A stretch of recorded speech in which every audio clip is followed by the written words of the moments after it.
नमस्कार, this is CP Gangwar. Ramraj steno classes पर आपका स्वागत है। रामधारी गुप्ता खंड 1 के डिक्टेशन लगातार आपको दे रहा हूं, जिसमें प्रतिलेखन संख्या 13 कल अपलोड किया था। आज डिक्टेशन संख्या 14 है। तो डिक्टेशन लिखने के लिए तैयार हो जाइए, पेंसिल या कलम लेकर के। आपका डिक्टेशन स्टार्ट होगा 5 सेकंड बाद।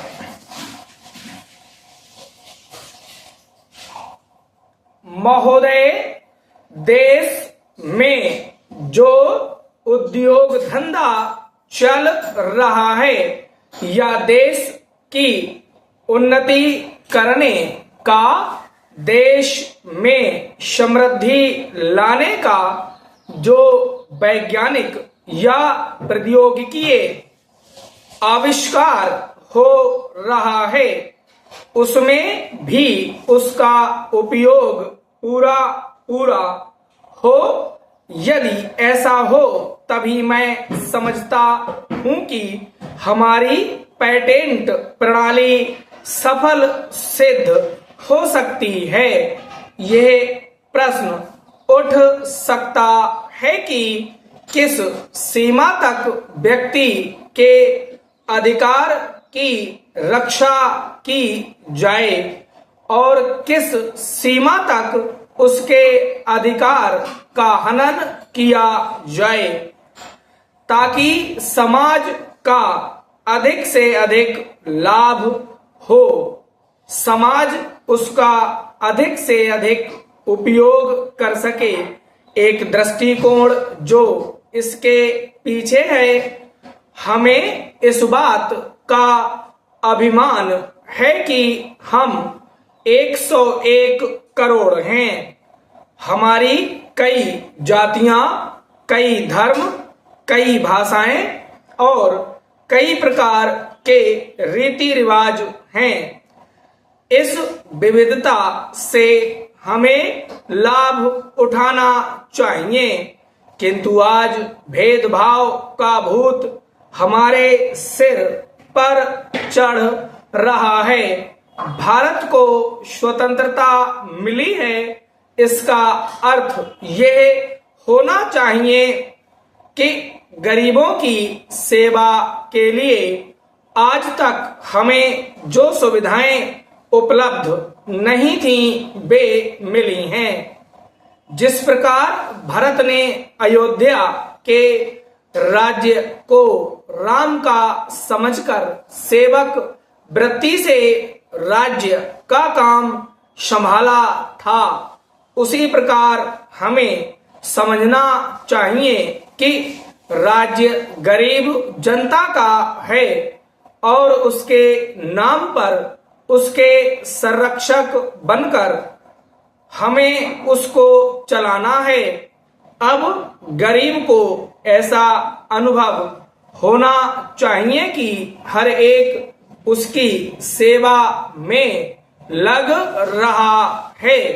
सूर्य के उदय होने पर धनी गरीब सब के घरों में प्रकाश पहुंचता है। ठीक उसी प्रकार स्वराज्य का लाभ सब को एक समान मिलना चाहिए। इसका सुख धनी निर्धन सबको बराबर मिलना चाहिए। जनता को हमने वचन दिया था कि स्वराज्य मिलने पर हम आपके दुख दूर करेंगे। अब वह समय आ गया है जब कि हमें अपने उस दिए हुए वचन को सार्थक करना है। इतने बड़े देश में विचार भेद होना स्वाभाविक है। देखना यह है कि हम लोगों के विचारों में कुछ समान अंश भी हैं या नहीं। यदि हैं तो समान कार्यक्रम बनाइए।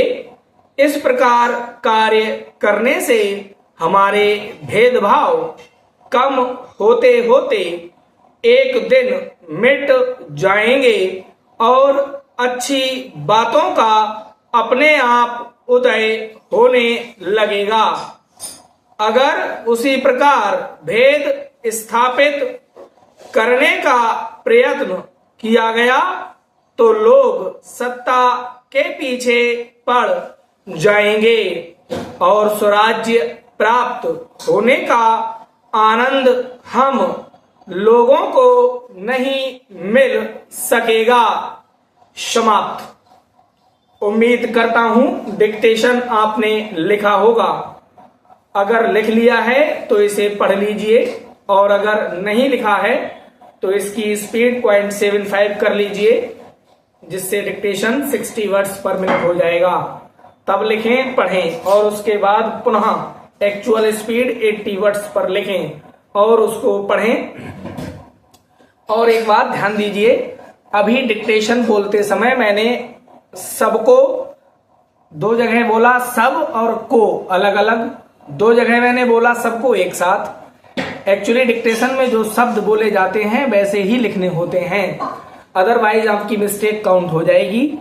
तो अगर आप नए नए हैं तो एक साथ लिख सकते हैं, लेकिन अगर एक्सपीरियंस होल्डर हैं तो इसको अलग अलग लिखने की कोशिश करें।